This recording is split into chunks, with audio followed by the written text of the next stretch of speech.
بسم اللہ الرحمن الرحیم۔ وَإِنْ كَانَ مُرَكَّبًا سے تیسری صورت بیان فرما رہے ہیں، اور وہ یہ ہے کہ اگر وہ دو اسموں سے مل کر بنا ہو، جس اسم میں ترخیم کرنی ہے اس اسم کی بناوٹ کس سے ہو؟ وہ مرکب ہو، دو اسموں سے مل کر وہ بنا ہے۔ جیسے مثال انہوں نے دی ہے، بعل بکہ ہے اور خمسۃ عشر ہے۔ یہ بعل بک اگر کسی کا نام ہو، خمسۃ عشر کسی کا نام ہو، تو اس میں خمسہ اور عشرہ اور بعل اور بک یہ دو الگ الگ اسم ہے، دونوں آپس میں ملے ہوئے ہیں، ایک اسم بنا ہوا ہے۔ لہذا فرماتے ہیں کہ جی اس کا حکم یہ ہے کہ جو آخری اسم ہوگا اس کو گرا دیں گے، اس لیے کہ اس آخری اسم کا حکم کیا ہے؟ ایک زائد حرف کی طرح، جس طرح ایک زائد حرف لگ جائے تو اس کو بڑی آسانی سے گرا دیا جاتا ہے، آخر میں تا لگ جائے اس کو آسانی سے گرا دیتے ہیں، مدہ زائدہ ہوتا ہے اس کو جو ہے وہ آسانی سے آخر سے گرا دیتے ہیں۔ تو یہ جو آخری اس کا اسم ہوگا، اس کا حصہ ہوگا، اس کو کیا کر لیں گے؟ تو فرماتے ہیں وَإِنْ كَانَ مُرَكَّبًا، اور اگر وہ مرکب ہے۔ اب مرکب کی تو کئی قسمیں، یہاں مطلق ذکر ہے، مرکب اضافی بھی ہے۔ ہاں، مرکب جو مستقل جملہ ہے وہ بھی مرکب ہے، تو یہاں پر مرکب میں وہ چیزیں شامل ہے یا نہیں ہے؟ تو فرمائے کہ جی مرکب میں وہ والا جو استثناء جو ماقبل میں ہم نے پڑھ لیا، اس میں ترخیم کی شرطوں میں کیا پڑھا کہ جی مضاف نہیں ہونا چاہیے، جملہ نہیں ہونا چاہیے۔ تو جب ہم نے مضاف اور جملے کو مرکبی مفید کو پہلے نکالا ہوا ہے تو ظاہر ہے یہاں مرکب سے مراد وہ مرکب نہیں ہوگا۔ تو فرماتے ہیں کہ جی وَيُعْلَمُ مِن بیان شرط الترخیم، ترخیم کے شرط کے بیان سے یہ بات معلوم ہو رہی ہے أَنَّهُ لَا يَكُونُ مُضَافًا وَلَا جُمْلَةً، کہ یہ جو مرکب ہے یہ مضاف بھی نہیں ہوگا اور جملہ بھی نہیں ہوگا۔ جیسے بعل مکہ اور خمسۃ عشر، حذف الاسم الاخیر، آخری اسم کو حذف کر لیا جائے گا تو بعل بکہ کے اندر کہا جائے گا یا بعل، اور خمسۃ عشر میں کیا کہا جائے گا؟ لنزولہ منزلۃ التانیث، اس آخری اسم کو تائے تانیث کی درجے میں اتارتے ہوئے، فی کون کل منہما، ان میں سے ہر ایک کے ہونے کی وجہ سے، کلمۃ علی حیدۃ، مستقل کلمہ، صارت بمنزلۃ الجزء، جو کہ ایک جز کے درجے میں ہو گیا کہ جی جیسے کسی کلمہ کے دو جز ہیں، پہلے جز میں ایک اسم، دوسرے جز میں دوسرا اسم، تو جب ترخیم ہو جائے گی تو ترخیم کی وجہ سے ایک جز کو گرا دیا جائے گا، جیسے کسی کلمہ کے آخر سے تا کو گرا دیا جاتا ہے بڑی آسانی سے۔ تو فرماتے ہیں لنزولہ منزلۃ التاء التانیث، اس کا تاء تانیث کی درجے میں اتارنے کی وجہ سے، فی کون کل منہما کلمۃ علی حدۃ، ان میں سے ہر ایک کے مستقل کلمہ ہونے میں، جیسے تا مستقل کلمہ ہے الگ ہے، اسی طرح یہ دوسرا اسم بھی ایک مستقل کلمہ ہے اور الگ ہے، تو صارت بمنزلۃ الجزء، تو یہ جو ہے وہ جز کے درجے میں ہو جائے گا۔ وَإِنْ كَانَ غَيْرَ ذَلِكَ، اگر اس کے علاوہ ہو، کیا مطلب ہے؟ اوپر والی جو دو صورتیں وہ بھی نہیں ہیں، دو اسموں سے مرکب بھی نہیں ہیں، اس کے علاوہ باقی جتنی بھی صورتیں ترخیم میں کیا ہوگا؟ فحرف واحد، یہ وَإِنْ كَانَ غَيْرُ ذَلِكَ یہ جو ہے یہ پورا جملہ شرط ہے، اور فحرف واحد یہ اس کے لیے جزا ہے، تو جزا پورا جملہ ہوتا ہے، تو فیحذف فعل محذوف نکالا کہ جی اگر اس کے علاوہ ہو، کس کے علاوہ ہو؟ یعنی مذکورہ اقسام ثلاثہ کے علاوہ ہو، فحرف واحد، تو اس کا حکم یہ ہے کہ فیحذف حرف واحد، کہ ایک ہی جو ہے وہ حرف کو حذف کیا جائے گا۔ کیوں؟ اس لیے کہ جی ہم نے ترخیم کرنی ہے، تو ترخیم کا مقصد کیا ہے؟ تخفیف ہے، تو تخفیف تو ایک لفظ کے گرانے سے بھی ہو جائے گا۔ باقی اس کے علاوہ ہم دو گراتے ہیں، کیوں گراتے ہیں؟ ہاں، تین صورتیں ہم نے پڑھی، ہر ایک مستقل وجہ ہے۔ ایسے ہی ہے، جب وہ تین صورتیں نہیں ہیں تو مطلب اب کوئی مستقل وجہ بھی نہیں ہے، تو ہمیں مقصد بھی حاصل ہو گیا۔ ایک سے زائد کو حذف کرنے کے لیے ہمارے پاس کوئی دلیل، کوئی موجب، کوئی علت اور متقاضی بھی نہیں ہے، تو بس ہم اس پر گزارا کر لیں گے۔ لحصول الفائدۃ المقصودۃ، فائدہ مقصودہ کے حصول کی وجہ سے کہ وہ تخفیف ہے، تخفیف ایک سے حاصل ہو گئی۔ وعدم موجب حذف الاکثر، اور اکثر کے حذف کے موجب کے نہ ہونے کی وجہ سے کہ جی ایک سے زائد حذف کرتے ہیں تو پہلے تین صورت میں کوئی مستقل وجہ تھی، اب وہ اس طرح کی کوئی وجہ یہاں پر موجود نہیں ہے، جیسے یا حاری یا مالی، یہ اصل میں تھا یا حارسو اور یا مالک۔ جی یہاں تک بات سمجھ آ گئی۔ تو ترخیم میں کتنی صورتیں حذف کرتے ہیں؟ ایک صورت میں کتنے حرف حذف کرتے ہیں؟ ایک صورت میں 2 حرف، ایک میں پورا اسم اور ایک میں صرف ایک حرف۔ اب اگلا مسئلہ یہ ہے کہ جی ترخیم ہو گئی، ترخیم کی وجہ سے ایک لفظ گر گیا، 2 گر گئے، پورا ایک اسم گر گیا۔ اب جو باقی ہے اس پر اعراب کیا پڑھیں گے؟ لفظ تو گر گئے نا، پہلے ہم آخری حرف پر اعراب پڑھ رہے تھے، جیسے ہم پڑھ رہے تھے یا منصور ہو، یا مسکین، یا حارث ہو یا مالک ہو، آخری لفظ پر ہی ہم اس کے اعراب کو ظاہر کر رہے تھے۔ تو ہم نے تو کیا کر لیا، آخری حرف کو تو ہم نے گرا دیا، ایک گر گیا، 2 گر گئے، آخری پورا اسم گر گیا۔ تو اب جو باقی ہے اس کا کیا کریں گے، اس پر اعراب کون سا پڑھیں گے؟ تو فرماتے ہیں کہ جی 2 طریقے ہیں۔ کتنے طریقے ہیں؟ 2 طریقے ہیں۔ ایک طریقہ یہ ہے کہ جو محذوف ہے اس کو مذکور مان لیں، یوں سمجھ لے جیسے اس کلمہ سے کچھ حذف ہی نہیں ہے، لہٰذا گویا کہ ہم اصل اعراب وہ آخری حرف پر پڑھ رہے ہیں، اور اسم کی بناوٹ میں یہ لفظ جیسے پہلے تھا اب بھی ویسے ہی برقرار ہے۔ جیسے یا حارثو ہے، کیا ہے؟ یا حارثو، تو ہم نے سا پر تو مبنی برضم اس کو بنا دیا، اسم کی بناوٹ میں را کے نیچے زیر ہے، تو یہ زیر اب بھی برقرار ہے، اس زیر کو ہم ابھی بھی برقرار رکھیں گے۔ یا سمودو ہے، کیا ہے؟ یا سمودو، تو یا سمودو سے دال کو گرا دیا تو کیا ہو جائے گا؟ یا سمو رہ جائے گا۔ اب ہم اس کو سمو ہی پڑھیں گے، کیا پڑھیں گے؟ سمو پڑھیں گے، اور یوں سمجھیں گے، یوں گمان کریں گے کہ دال ابھی باقی ہے، اسی کو مبنی برضم بنایا جا رہا ہے، واو کے ساتھ اس اعراب کا کوئی تعلق نہیں ہے۔ یا کاروان ہے، الف اور نون آخر سے گرا دیا، ابھی آپ لوگوں نے صورت پڑھ لی، تو یا کاروان میں واو کے اوپر فتح، تو یہ فتح اپنی حالت پر کیا رہے گا؟ تو پہلی صورت یہ ہے جو عام طور پر چلا جو ہے وہ جا رہا ہے، وہ یہ ہے کہ جب ترخیم ہوتی ہے، ترخیم کے بعد جو محذوف شکل ہوتی ہے، اس کی محذوف حروف ہوتے ہیں، ان کو ثابت کے حکم میں لیا جاتا ہے، ان کو مذکور کے حکم میں لیا جاتا ہے، اور اسم کی بناوٹ میں آخری حرف پر جو اعراب پہلے سے پڑھا جا رہا تھا اس میں کسی طرح کی کوئی تبدیلی نہیں کی جائے گی۔ ایک صورت یہ ہے، پہلے یہاں تک کا ترجمہ دیکھ لو پھر آگے پڑھتے ہیں۔ وَهُوَ أَيْ الْمُنَادَى الْمُرَخَّمُ، اور وہ یعنی وہ منادہ مرخم، فی حکم المنادى الثابت، یہ منادہ ثابت کے حکم میں ہے، بجمیع اجزائہ، اپنے تمام اجزاء سمیت، جیسا کہ اس سے کچھ حذف جو ہے وہ ہوا ہی نہیں ہے۔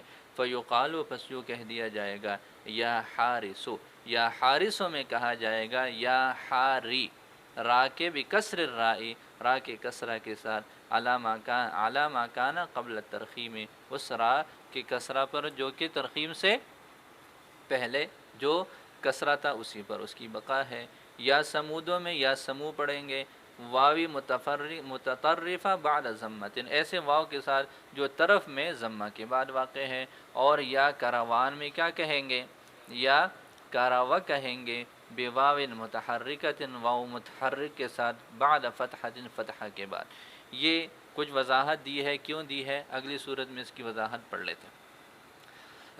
تو پہلی صورت کیا ہے جو عام طور پر چل رہی ہوتی ہے ترخیم میں، کہ وہ ترخیم کا کیا کرتے ہیں کہ جی جو محذوف ہے وہ ثابت کے حکم میں ہوتا ہے، لہٰذا جو ظاہری شکل اب بچی ہے اس میں کسی طرح کی کوئی تبدیلی نہیں کی جائے گی، یہی سمجھا جاتا ہے کہ جی یہ پورا اسم ہے اور اس سے اندر جو محذوف ہے وہ ثابت کے حکم میں ہے اور اسی پر جو ہے وہ حکم جاری ہوگا، یہ درمیان ہے، درمیان کے ساتھ حکم کا کوئی تعلق نہیں ہے۔ دوسری صورت یہ ہے کہ جو حذف ہو گیا بس وہ ختم ہو گیا،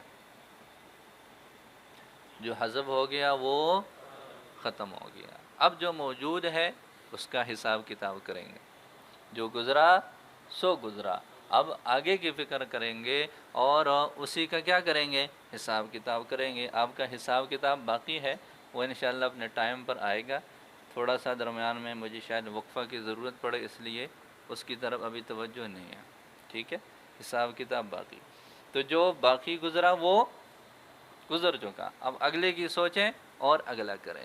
جو حذف وہ ختم، جو حذف اب جو موجود ہے اسی کو پورا حکم مانیں گے، اسی پر پورا اسم جو ہے وہ اس کو مان کر اس پر لاگو کریں گے۔ لہذا اب اگر اس کو جو ہے وہ جہاں پر مبنی برضم بنانے کی ضرورت ہوگی اس کو مبنی برضم بنائیں گے، جیسے یا حاری ہے، حارسو، سا کو حذف کر دیا وہ ختم ہو گیا۔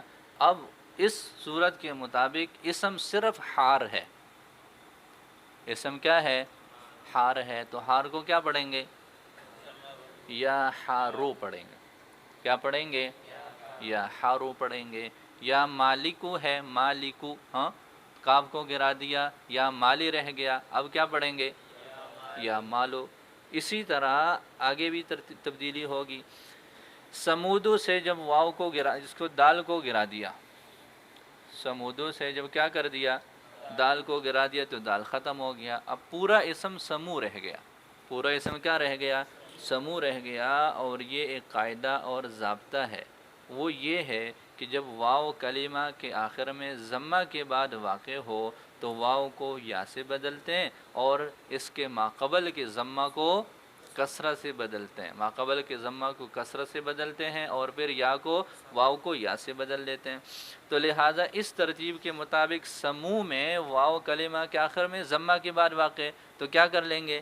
سمو میں میم کے ضمہ کو تبدیل کر لیں گے، کس کے ساتھ ہو؟ کسرہ کے ساتھ، اور آخر میں جو واو ہے اس کو تبدیل کر لیں گے، اس لیے کہ یہاں پر اب واو کہاں پر واقع ہے؟ یہی کلمہ کا آخر ہے، دال کا کوئی اعتبار نہیں ہو جائے گا، تو یہ سمی بن جائے گا۔ کیا بن جائے گا؟ سمی بن جائے گا۔ اسی طرح کروان ہے، کیا ہے؟ کروان سے واو اور نون کو، الف اور نون کو گرا دیا۔ اب کروان آپ لوگوں نے قالا والا قاعدہ پڑھا ہے کہ واو متحرک ماقبل مفتوح ہو، ہاں تو واو کو کیا کر لیتے ہیں؟ الف سے بدلتے ہیں۔ واو متحرک ہے اور ماقبل حرف مفتوح ہے تو واو کو الف سے بدلتے ہیں، لیکن بشرطے کہ بعد میں الف نہ ہو۔ کروان میں بھی واو متحرک ماقبل مفتوح ہے نا، لیکن وہاں یہ قالا والا قانون جاری نہیں ہو سکتا۔ کیوں نہیں ہو سکتا؟ بولو، واو کے بعد الف ہے، ٹھیک ہو گیا، تو جب واو کے بعد الف ہے تو وہاں تو یہ قاعدہ جاری نہیں ہوا، لیکن جب ہم نے الف اور نون کو گرا کر یوں کہہ دیا یا کراوا، اور الف اور نون کو بالکل ختم کر لیا کہ جیسے کہ وہ ہے ہی نہیں، اب پورا اسم ہمارے پاس کیا ہو گیا؟ کراوا۔ اب اس میں واو متحرک ماقبل مفتوح ہے اور کوئی معنی بھی نہیں ہے، الف تو ختم ہو گیا، تو پھر کیا کریں گے؟ واو کو الف سے بدل دیں گے، تو یہ بن جائے گا کرا۔ بات سمجھ آ گئی؟ تو بالکل آسان سی صورت ہے کہ جی ایک صورت یہ ہے کہ کچھ حضرات یوں کرتے ہیں کہ جب حرف حذف ہو گیا ترخیم کی وجہ سے، تو جو حذف ہو گیا وہ مکمل طور پر اب ختم ہو گیا، اب اس کا کسی طرح کا کوئی اعتبار نہیں ہوگا، جو موجود ہے بس وہی پورا اسم ہے، لہذا اس پر منادہ کے اپنے احکامات جاری ہوں گے، کوئی اور نحوی صرفی قاعدہ اگر جاری ہوگا تو وہ بھی جاری ہو جائے گا اس پر۔ دیکھ وقد یجعلو، اور یہ قد تقلیل کے لیے ہے، مطلب کبھی استعمالی عقل جو ہے وہ یہی ہے کہ اس کو مستقل اسم بنا لیا جاتا ہے۔ قد یجعلو، قد للتقلیل، قد تقلیل کے لیے ہے، ای یجعل المنادى المرخم علی الاستعمال الاقل، یعنی منادہ مرخم کو عقل استعمال کے مطابق بنایا جاتا ہے، اسمن برأسہ، مستقل اسم، کأنہ لم یحذف منہ شیء، گویا کہ اس سے کوئی چیز حذف ہی نہیں ہے، مطلب جو چیز ختم ہوگی بس وہ ختم ہوگی، اب یہی پورا اسم ہے، فیکون لہ فی، لہذا اس کے لیے اس کے مبنی ہونے میں، اس کے معطل ہونے میں، اس کے صحیح ہونے میں حکم نفسی ہی، اس کی ذات کا حکم ہوگا، لا حکم الاصل، نہ کہ اصل کا حکم ہوگا۔ فیقال، لہذا یوں کہہ دیا جائے گا یا حارو، ضمہ کے ساتھ، کأنہ اسم مفرد معرفۃ برأسہ، گویا کہ وہ مستقل مفرد معرفہ اسم ہے، فیضم، تو اس کو ضمہ دیا جائے گا، اور یا سمی کہا جائے گا یا سمودوں میں، لأنہ لما جعل سمو، اس لیے کہ جب سمو کو بنا لیا گیا اسمن برأسہ، ایک مستقل اسم، صارت الواو طرفا بعد ضمت، اب یہ واو طرف میں یعنی آخر میں واقع ہے، بعد ضمت ضمہ کے بعد، فلا جرما تو یقینی طور پر قلبت الواو یا ان، واو کو یا سے بدلا جائے گا، وکسر ما قبلہا اور اس کے ما قبل کو، جیسے عدلن اس کی ایک مثال لی ہے عدلون میں، جیسے کیا ہے جی، اور آگے ہے یا کرا، آگے کیا ہے یا کرا، لأنہ لما جعل کروا، اس لیے کہ جب کروا کو مستقل اسم بنا لیا گیا، برأسہ مستقل، ارتفع مانع الاعلال، تو اعلال سے جو معنی تھا وہ کیا ہو گیا، مرتفع ہو گیا، وہو وقوع الساکن، اور وہ ساکن کا واقع ہونا ہے، بعد الواوی واو کے بعد، یعنی واو اور متحرک مقول مفتوح ہے اور واو کے بعد ساکن ہے تو قاعدہ جاری نہیں ہوگا، فانقلبت الواو الفا، لہذا واو کو الف بنا لیا گیا، لتحرکہا اس کے متحرک ہونے کی وجہ سے، وانفتاح ما قبلہا اور اس کے ما قبل کے مفتوح ہونے کی وجہ سے۔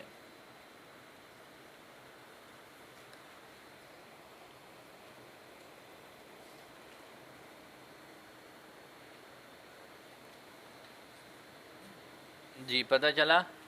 تو منادہ میں ترخیم کے بعد اس کا حکم کیا ہے؟ دو طریقے استعمال ہے، ایک یہ ہے کہ جی جو محذوف ہے وہ ثابت کے حکم میں ہے، لہٰذا جو حکم جاری ہوگا وہ اس آخری حرف پر جاری ہوگا جو محذوف ہے، مذکور کا حکم کے ساتھ کوئی تعلق نہیں ہے، اس لیے کہ یہ کلمہ کا درمیان ہے اور درمیانی کلمہ پر کسی طرح کا اعراب یا کوئی تبدیلی اس میں نہیں ہوتی۔ دوسری صورت یہ ہے کہ اب یہ مستقل حکم کی مستقل اسم کا اس کو حکم حاصل ہو جائے گا، لہذا یہی سمجھیں گے کہ بس یہی حروف ہیں اس اسم کے، اس کا حذف کے ساتھ کوئی تعلق ہو، لہذا اگر وہ جو ہے مبنی منادہ ہے تو جو منادہ کی شکل ہوگی اس پر وہ حکم جاری ہوگا، اگر وہ معطل بن رہا ہے تو جو معطل کے احکامات ہیں وہ جاری ہوں گے، معطل ہونا، صحیح ہونا، مبنی ہونا، اس کا تعلق اب صرف اسی اسم کے ساتھ ہوگا، محذوف کے ساتھ اس کا کوئی تعلق نہیں ہوگا۔